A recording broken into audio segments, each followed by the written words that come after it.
Hukumar Hisba a jihar Kano ta sake cafke jaruman nan ta TikTok wato Murja Ibrahim Kunya. A biyu ma cikin shirin domin jin cikakken labarin a tashar mata ARA Digital.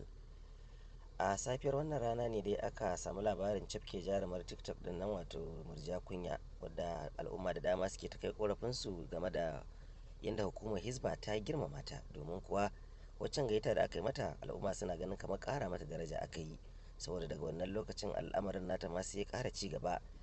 Kalamai na batsa da shiga ta banza da kuma aro wasu al'adu da kuma wasu maganganu waɗanda za su iya kawo rudani cikin al'ummar musulmai. Wannan dalili ya sa hukumar ta Hisba ƙarƙashin jagorancin Sheikh Amin Ibrahim Daurawa suka yi duba na tsanaki dangane da yadda al'umma suka kalla al'amarin na ita wannan jaruma Murja Kunya ta TikTok. Don haka a wannan rana dai hukumar ta sake cafke ta, yanzu haka tana hannunsu. Sai dai ba mu san yaya al'amarin zai kasance ba idan aka kai Murja Kunyan kotu domin sauraron wato korafe-korafe da ita hukumar Hisban za ta kai ita wannan jaruma ta TikTok a yi shari'a da ita.